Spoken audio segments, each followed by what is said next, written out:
అఘోరీ తెలుగు రాష్ట్రాల్లో కొన్నాళ్లుగా హల్చల్ చేస్తోంది. శ్మశానంలో పూజలు, రోడ్లపై హల్చల్ చేస్తూ పోలీసులను, సామాన్యులను ఇబ్బంది పెడుతున్నాడు. ఇటీవల ఓ యువతిని పెళ్లి చేసుకున్నాడు. అఘోరీపై పోలీసులకు ఫిర్యాదులు అందడంతో అరెస్టు చేశారు. అతడిని జైలుకు తరలించే క్రమంలో నిర్వహించిన వైద్య పరీక్షల్లో షాకింగ్ విషయాలు వెలుగులోకి వచ్చాయి. అతడి వయస్సు 27 ఏళ్లు.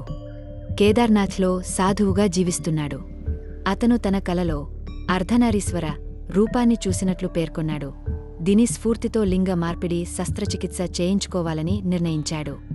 ఈ ప్రక్రియ 2 దశల్లో జరిగినట్లు వైద్యులు గుర్తించారు. అఘోరీలు శైవ సంప్రదాయంలో భాగమైన సాధువులు. వారు సాంప్రదాయిక సామాజిక నిబంధనలను తిరస్కరించి ఆధ్యాత్మిక మోక్షం కోసం తీవ్రమైన సాధనలు చేస్తారు. అఘోరీ సంస్కృతిలో అర్ధనారీశ్వర ఒక పవిత్ర భావన. ఇది పురుష, స్త్రీ శక్తుల సమన్వయాన్ని సూచిస్తుంది.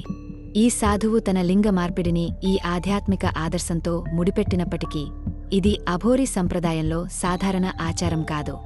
అఘోరీలు సాధారణంగా శారీరక మార్పుల కంటే మానసిక, ఆధ్యాత్మిక సాధనలపై దృష్టి పెడతారు. దుర్లింగ మార్పిడి శస్త్రచికిత్స లేదా జెండర్ అఫర్మేషన్ సర్జరీ ఒక వ్యక్తి యొక్క శారీరక లక్షణాలను వారి లింగ గుర్తింపుకు అనుగుణంగా మార్చే వైద్య ప్రక్రియ. ఈ సాధువు విషయంలో అతను పురుషుడి నుంచి స్త్రీగా మారేందుకు శస్త్రచికిత్స చేయించుకున్నాడు. ఇదిలా ఉంటే తెలుగు రాష్ట్రాల్లో సంచలనం రేపిన అఘోరీ శ్రీనివాస్, శ్రీవర్షిణి కేసు జైలు వరకు వివాదాస్పదంగా మారింది.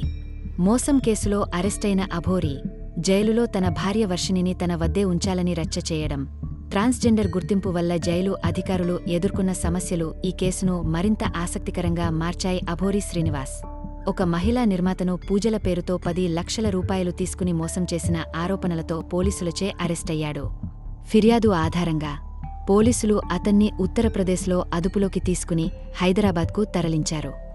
2 గంటలపాటు విచారణ తర్వాత అతన్ని చేవెళ్ల కోర్టులో హాజరు చేయగా న్యాయమూర్తి 14 రోజుల జ్యుడిషియల్ రిమాండ్ విధించారు.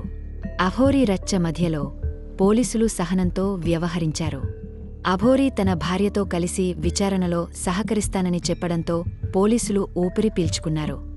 అయితే అతని ట్రాన్స్జెండర్ గుర్తింపు, జైలు బ్యారక్ సమస్య, వర్షిణితో సంబంధం వంటి అంశాలు ఈ కేసును సంక్లిష్టంగా మార్చాయి.